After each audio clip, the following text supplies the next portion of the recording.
Welcome to this webinar series on mental health for all, which is hosted by United for Global Mental Health, together with the Lancet Psychiatry, the Mental Health Innovation Network, MHPSS.net, and the Global Mental Health Action Network. Before we start, I would like to remind you that this session is being recorded, and it will last 45 minutes, so please feel free to tweet during the session. We're using the hashtag MH4all.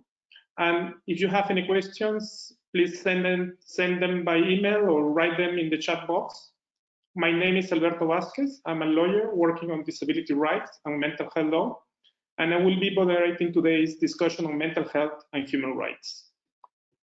In recent years, but I think especially since the beginning of the pandemic, the issue of mental health has occupied a prominent place in the international public agenda.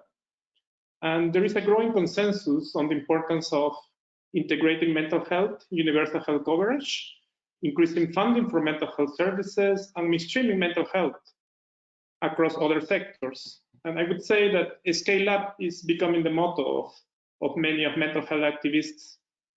However, critical voices, and particularly from the disability and human rights movement, insist that all these efforts may be futile if mental health and social care systems do not incorporate and embrace human rights. If we don't stop human rights abuses within mental health services, we may be contributing to scaling up a problem instead of finding a solution. In fact, many people in the disability community may suggest going even further and shifting the focus from mental health care to community inclusion. And this is what we will be talking today, how to ensure human rights in mental health, and what should be the key priorities to move towards rights-based services and support. And to do this, today we have a very strong panel. We have Julie Hanna. She's a lecturer at the School of Law at the University of Essex. She's also the director of the International Center on Human Rights and Drug Policy at the same university, and a co-founder of the Center for Mental Health, Human Rights and Social Justice, a global research consortium. She worked as a senior advisor to the previous UN Special Rapporteur on the Right to Health, Dennis Puras. We also have Lucia Arellano. She's the chair of the International Disability Alliance, which is an alliance of 14 global and regional organizations of people with disabilities. She also represents RIADIS, which is the Latin American network of non-governmental organizations of persons with disability and their families. We also have Michael Njenga, Chief Executive Officer of the Users and Survivors Psychiatry in Kenya, and Executive Council member of the African Disability Forum. And last but not least, and she will join soon, Reina de Bruin Bestman, who is a senator in the Netherlands and a member of the Parliamentary Assembly of the Council of Europe. In 2019, she drafted a groundbreaking report which led to an unanimous resolution calling to end all coercive practices in mental health settings. So thank you to all for being here and with us, and let's begin this discussion. So the first question is for Julie. Julie, from your experience supporting the mandate of the Special Rapporteur on Health and the work you're leading at the University of Essex, what would you consider to be the critical human rights priorities today in relation to mental health? Great, thank you, Alberto. Hopefully you all can hear me. Thanks very much for the wonderful introduction, and to all of you for being here. It looks like from far and wide. I think it's hard to say what a priority is. There's so many. The issue around the right to mental health and human rights is not new, but it's becoming a new focus, I think, at the global community, and I think a welcome focus. So for me, I'll just kind of touch a little bit on what I think is important. Whether it's a priority for some people is up to you all, but I think this is important, and for me it's disrupting the dominant narratives that reinforce the dominant current mental health paradigm around the world today. Human rights, when it's applied holistically, is a helpful tool of disruption. For 6 years, during my time working with the former UN Special Rapporteur on the right to health, we spent a lot of time and a lot of air miles traveling, meeting, learning, and connecting with very inspirational innovators who have for decades been disrupting and transforming our understanding of and our responses to mental health. This is happening everywhere. It's already underway. There's so many important public discussions that are happening today where mental health is either implicated or it's highlighted as a key priority. This is from COVID to racial justice conversations that are emerging around the world, to the conversations around shifting resources from law enforcement to public health responses. And it's really vital in these conversations, in these public discussions, that human rights is foregrounded. It is at the center, and it is what sort of helps give birth to these conversations as they evolve. And that really means moving beyond access to treatment. It means moving beyond the concept that an individual diagnosis is a burden or a disease. And human rights can really help guide us towards the structural causes of distress, to the systems and failures that exclude, they violate, and they dehumanize. Human rights really also can help us to identify the urgent need to act and elevate the needs of those who are left furthest behind by harmful mental health systems. And I think we'll go into that with some of the other panelists. And we've seen quietly in neighborhoods around the world how human rights is leading this transformation. And much more is needed to be done to help frame practically what a rights-based approach to mental health really looks like. And I think what's important here is to just understand that there's no one-size-fits-all approach. Every context, every person has different needs.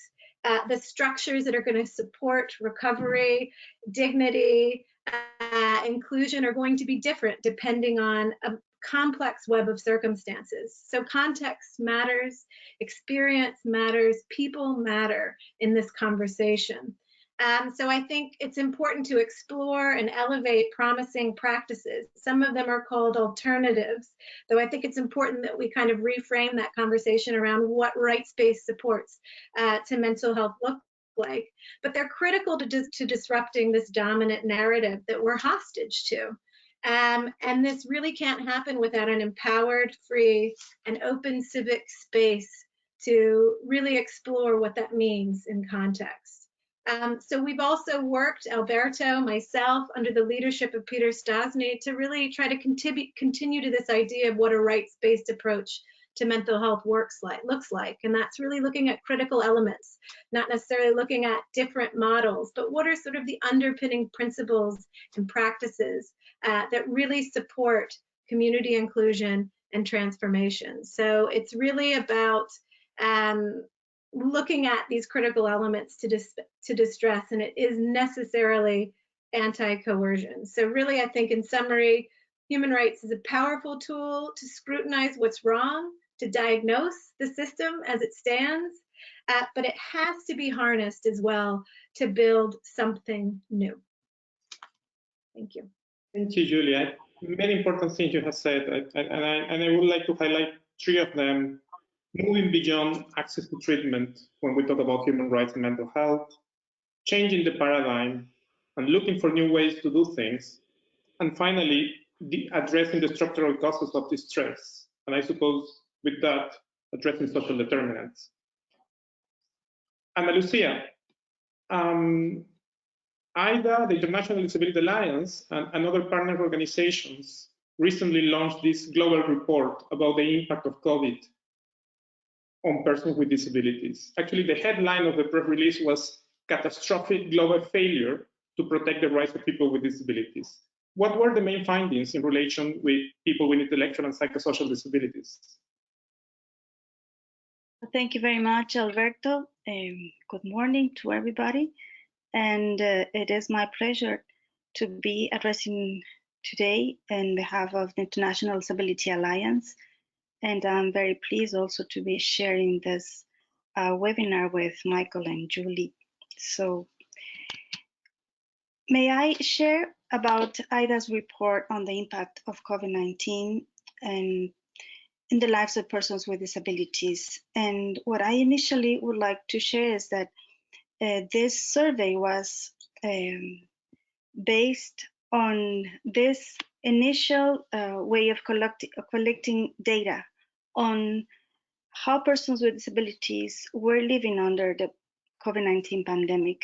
And we received a large number of responses from persons with intellectual or psychosocial disabilities. And of course, this report is demonstrated that due to multiple and intersecting forms of discrimination, persons with intellectual or psychosocial disabilities have been disproportionately impacted by the COVID-19 pandemic, including those high rates of institutionalization in contravention of the UN CRPD.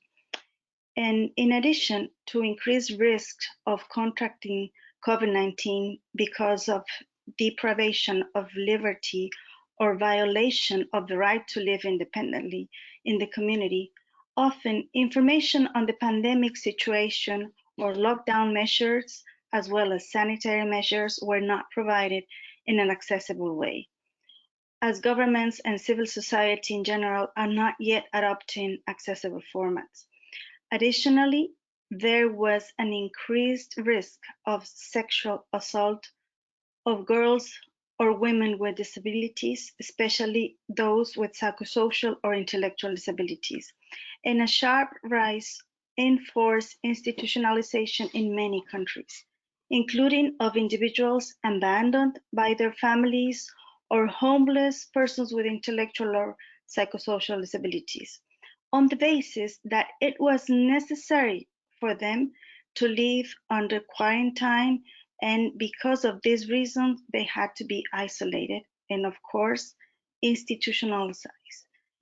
There were also concerns about whether health professionals were adequately trained to administer tests and treatments to persons with intellectual and psychosocial disabilities. A further issue was that the pandemic and restrictive measures imposed by states did have significant effects on mental health. So the report concluded with the recommendation that recovery efforts should not perpetuate pre-existing problems of discrimination and segregated structures of services, such as institutions and residential care for children and adults. Instead, the report is also recommending that recovery efforts should advance the goals of full rights protection and societal inclusion of all. So nowadays, we have also launched a global survey on experience of persons with disabilities adapting to COVID-19 global pandemic. So this is a next phase that we're moving forward, and we hope that we will be collecting with our member organizations, and of course, as this survey was made with persons with disabilities, that we can collect enough responses to bring also another report on what is this experience about. Thank you very much, Alberto. No, thank you, Ana Lucia, for sharing those findings. And it's important to remind ourselves the terrible impact that the COVID pandemic is having in the disability population, but in particular for people in institutions. Michael, in countries from the global south like Kenya, where mental health services are rather scarce, where do you think effort should be put?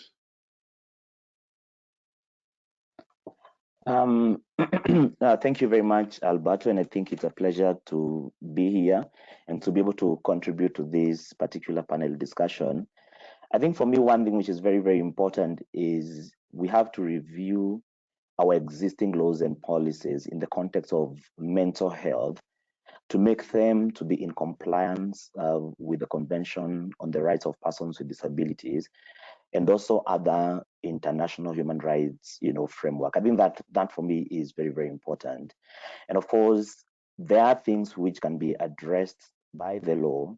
There are things which we need to address beyond the law, But for me, legal reforms in compliance with the CRPD is very, very critical. I think for me, the second thing is that we really have to think about how we strengthen existing, health system. And sort of this could be, for example, how do you build the capacity of medical professionals, if it's their doctors, if they are social workers, if they are community health workers, in order for them to understand the human rights-based approach. Because I think more than often is that, so for example, when you're talking about the issue of autonomy and the right to make your own decisions, I mean, most medical professionals might not understand that, or the kind of changes that we would need to bring, for example, in the context of providing mental health services. So for me, that kind of engagement is very, very critical. I think the other thing which I've seen work very, very strongly in care is the universal health coverage. I mean, especially because we're talking about a very marginalized and underrepresented group of people, persons with psychosocial disabilities. And I have seen this working very, very effectively. The question is then, what kind of mental health services do we need to integrate within universal health coverage to ensure that people are able to access, right-based approach, services which are grounded on fundamental human rights and freedoms. I think we cannot see mental health as something which is isolated.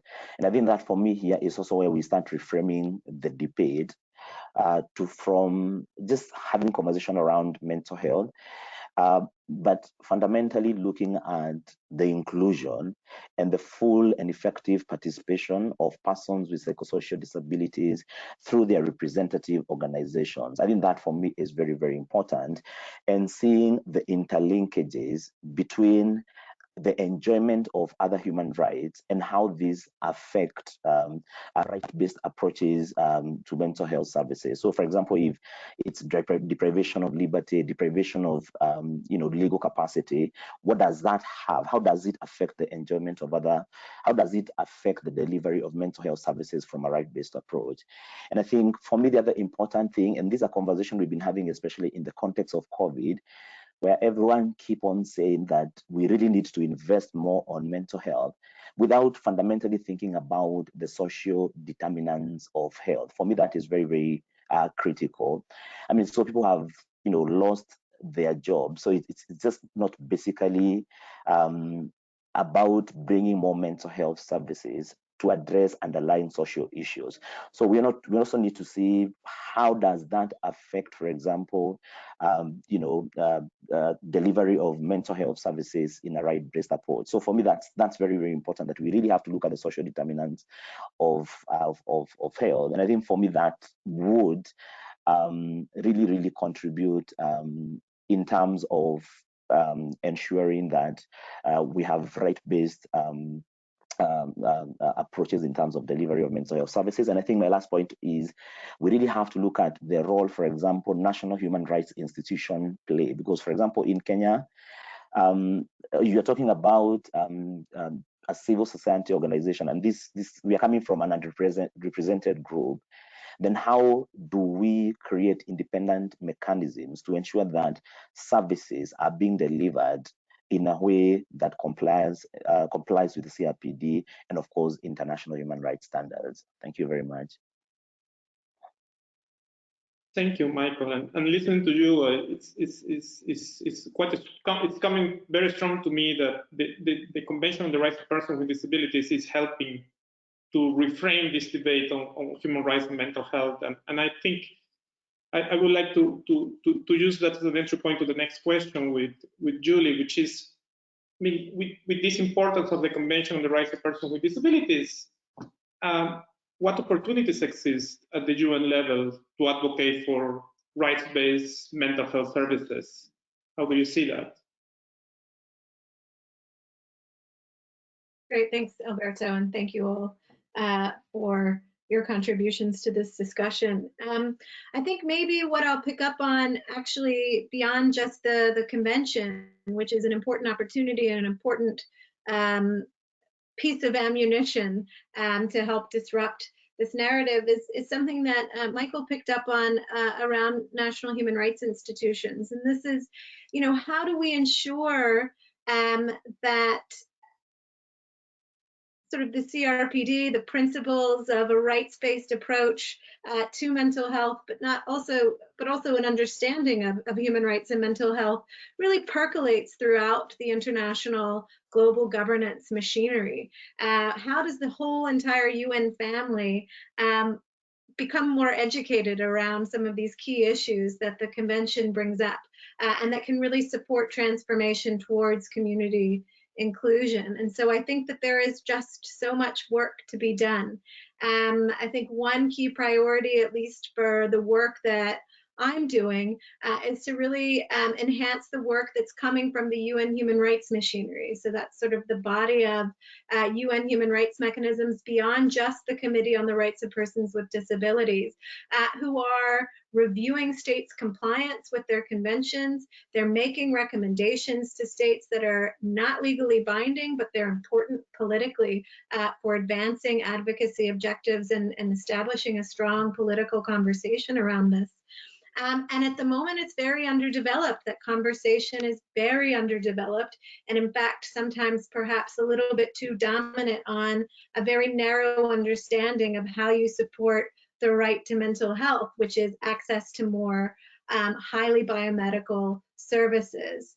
And so I think there's a lot of education that needs to be going on and a cross-pollination with the amazing work coming from the Committee on the Rights of Persons with Disabilities. Also really good work that came from the UN mandate on the right to health and will continue to do so. The mandate on the Special Rapporteur on the Rights of Persons with Disabilities.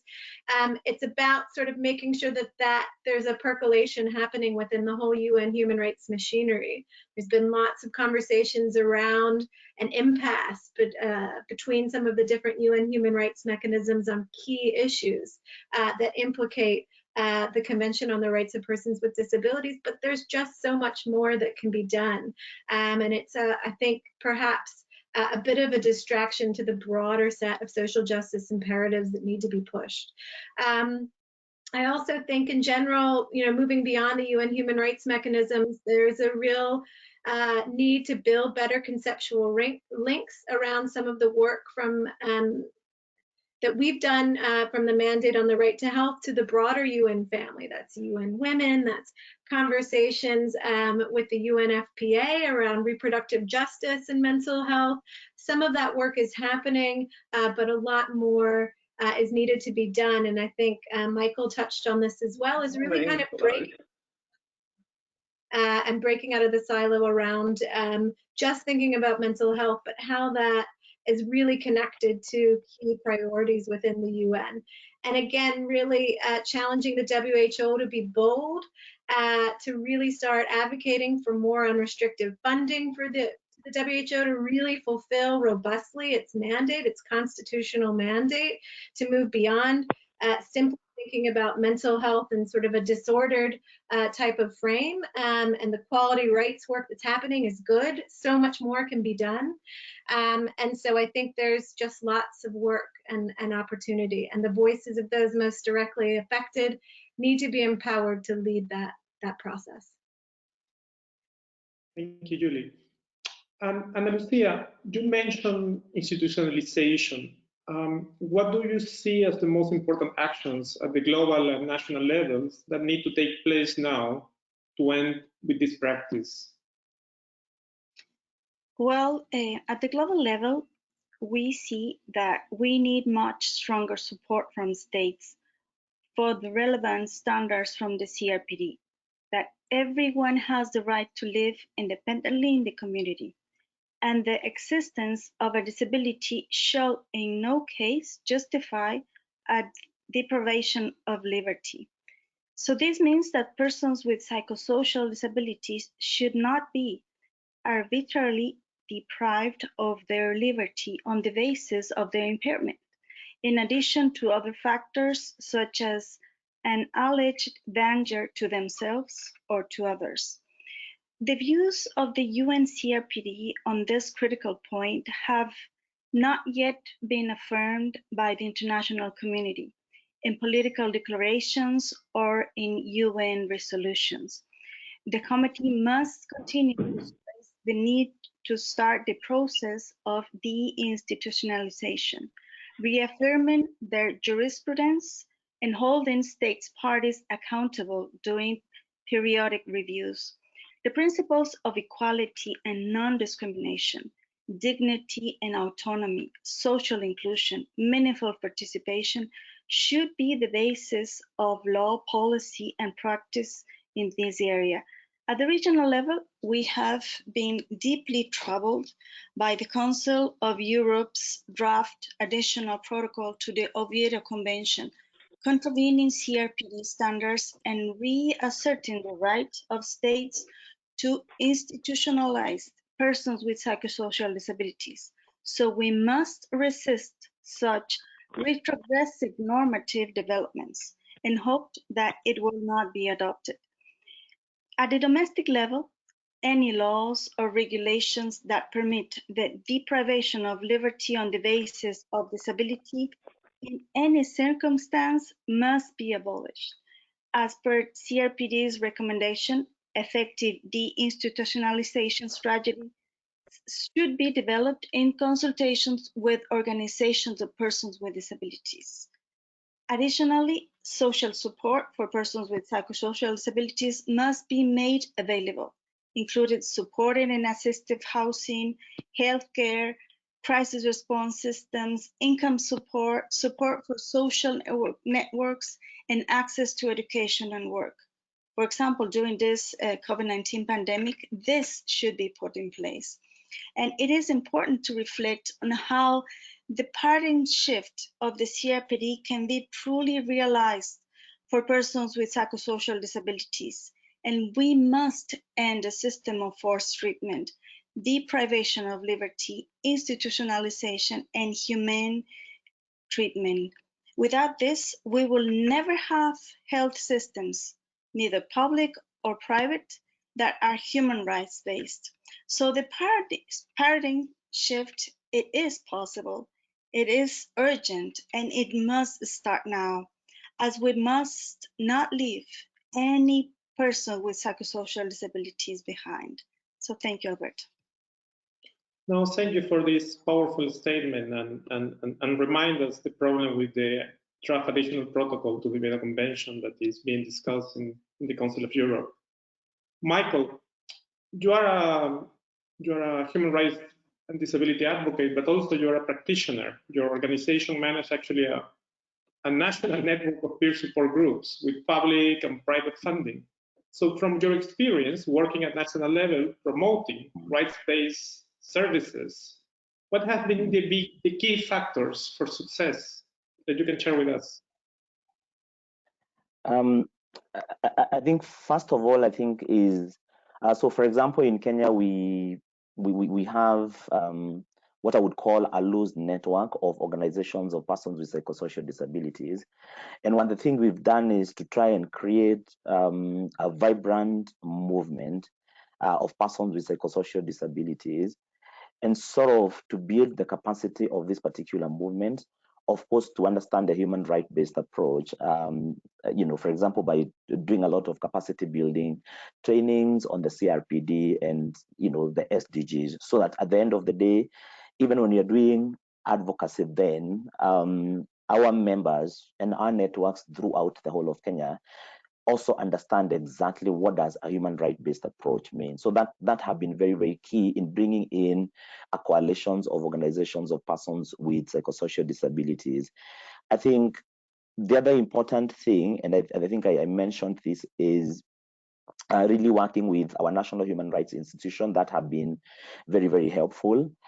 And also in the context of mental health, we have like a reference working group on mental health, so that any emerging issues from government, then we have a coalition that is able to sort of engage with government. And this gives you more leverage in terms of you being to articulate human rights-based approaches in the context of mental health. So that's very important. I think the other thing is also thinking about research. And because at the end of the day, so sometimes even when you go to policymakers, they will ask you, so we understand what the law is, but kindly tell us, how do we, for example, go around the issue of deprivation of liberty? How do we address, for example, the issue of legal capacity? What kind of support and system do people need in order for them to exercise their legal capacity on an equal basis with others?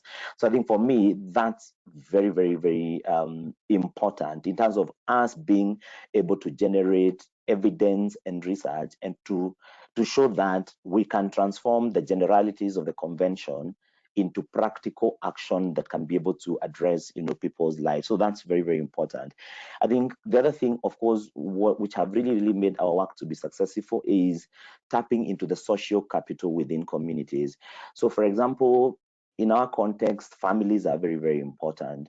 So if you don't go to communities and talk with families, it's very, very difficult, because at the end of the day, for most people, their natural form of support comes from their families.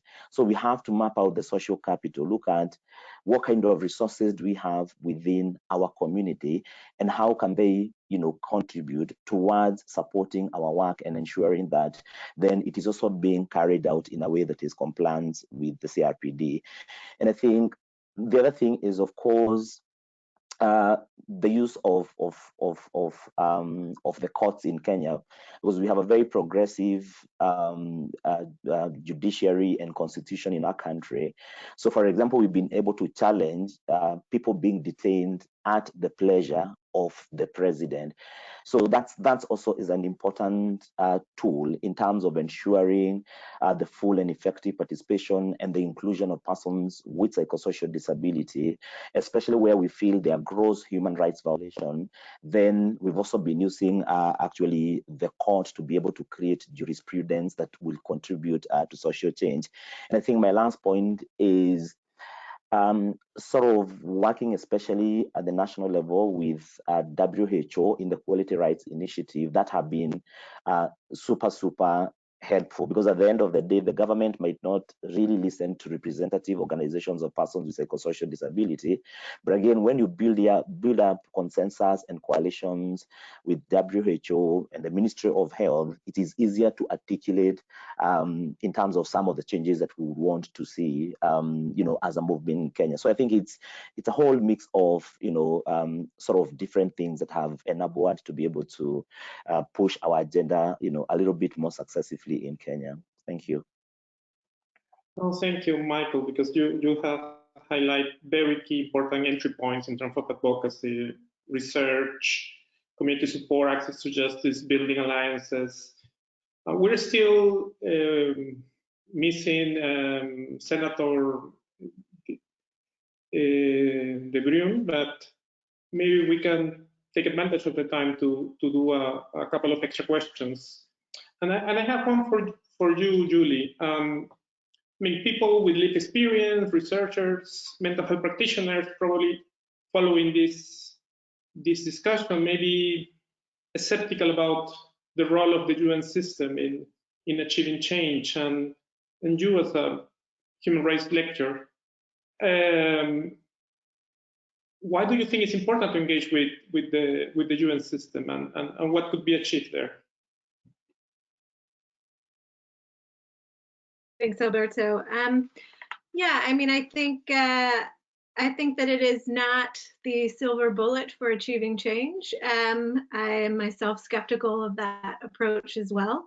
I do think that it's important, as in any sort of project for transformation, that you understand the various political opportunities along the way. And at the national level is where change happens. It's where it's meaningful. It's where a lot of the focus needs to be. But as those opportunities at the national level, as we know, ebb and flow.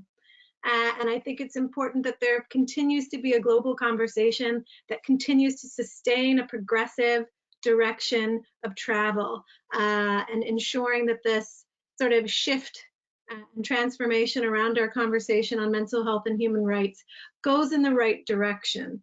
I think the normative direction is important as it influences the regional conversation and the normative directions at the regional level. And it's a dance. It goes up and down. But as you have all commented on a bit, the Council of Europe resolution or pending resolution on the Oviedo Convention is really important. It matters. It matters when it comes to justice and seeking justice judicially. And so I think you can't ignore that avenue as a pathway to change. And it's also oftentimes a platform for voices to be heard when at the national level, people aren't listening. And it creates the political space at the national level for that conversation to possibly happen. And so I think it can't be, you can't put all of your eggs in the UN basket, but I think one or two in there is important. Thank you. We're coming close to the end. So I would like to ask actually every one of you to answer shortly. What do you think would be immediate measures that should be taken to ensure rights-based mental health services? So maybe we're going to start with you, Ana Lucia. Thank you, Alberto. Well, I think we have to insist about what the CRPD brought.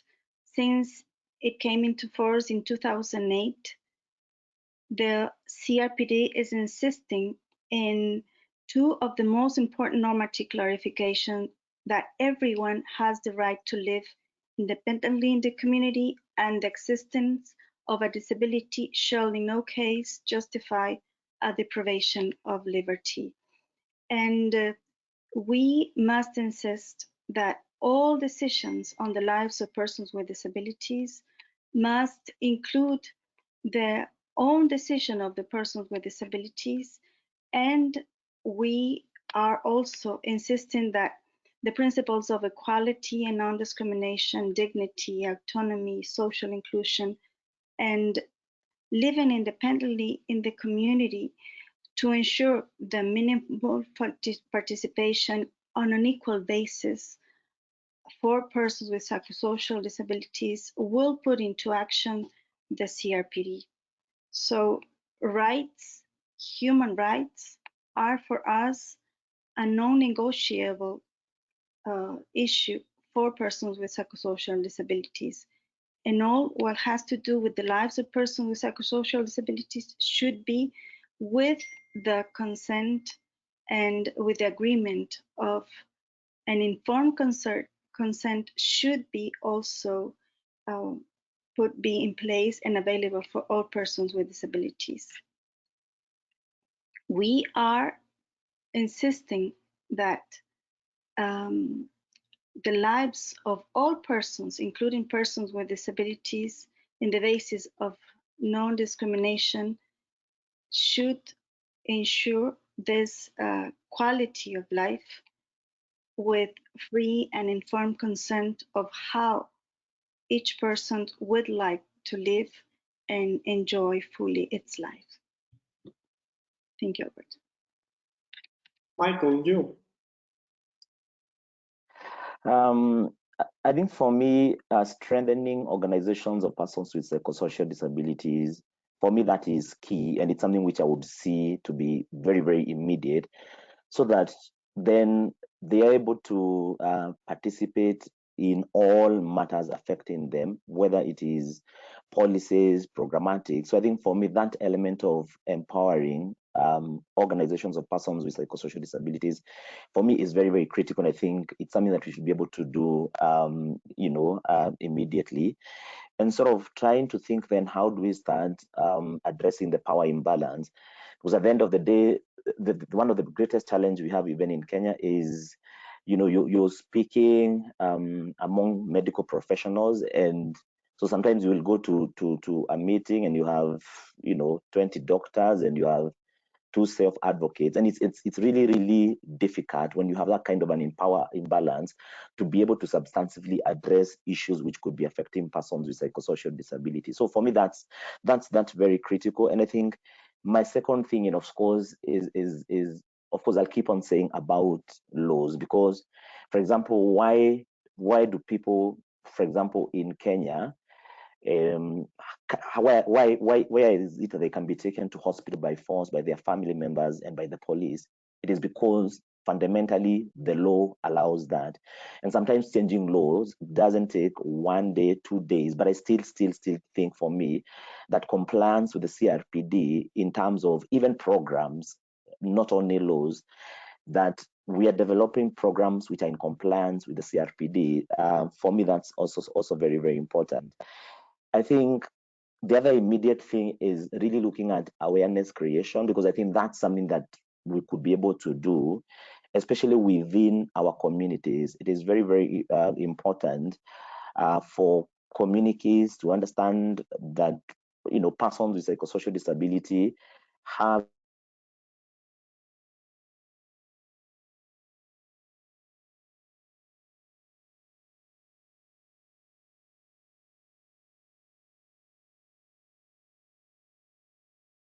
We lost Michael.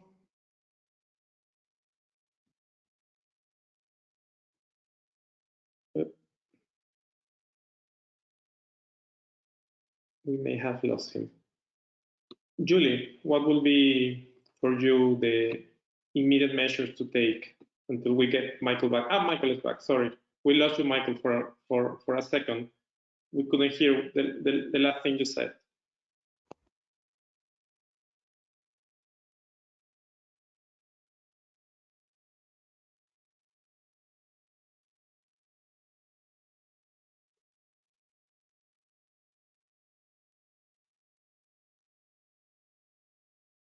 Maybe we go with Julie first.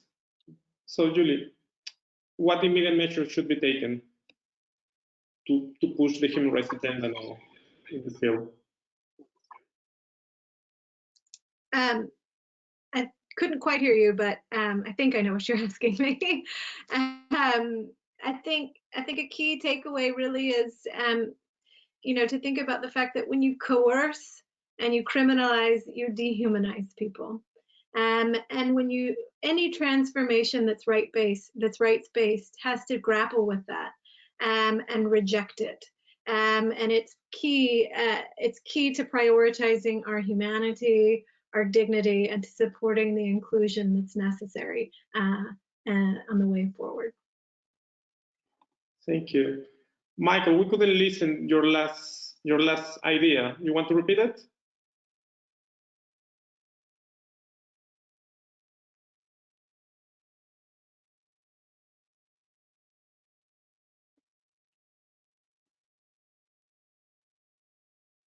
Yes. Would you kindly repeat, Alberto? We couldn't listen your last idea because you got caught. Just to ask you to close with that, because we couldn't listen to you. Okay. I think my point, what I think is very, very immediate, is just to sort of, you know, build the capacity of the social capital within our communities in order for them to understand human right-based approaches. And I think I was explaining, for example, the way family are important within an African context.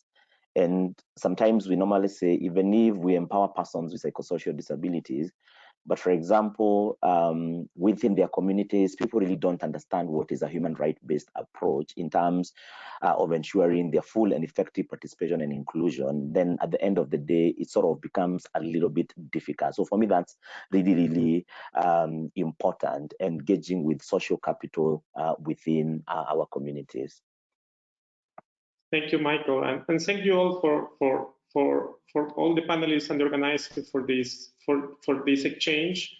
It's interesting to see how the Convention on the Rights of Persons with Disabilities is really changing the way we assess mental health policies and services. And what 20 years ago was considered to be accepted and regular medical practice, today is recognized by international human rights law a human rights violation. And I think topics that we discussed today, institutionalization, coercive practices, biomedical approaches, lack of community support, and other problematic practices need to be addressed. And as Julie said at the beginning, it's not enough to talk about the right to access mental health services, because the right to health is a comprehensive right, which contains freedoms and entitlements and is conditional upon the social determinants of health. So we cannot advance this conversation about mental health without really addressing the issue of human rights. And so thank you again for all of you and the organizers and those following us.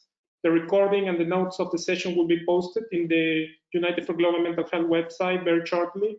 And let's try to continue this discussion on social media using the hashtag MH4All.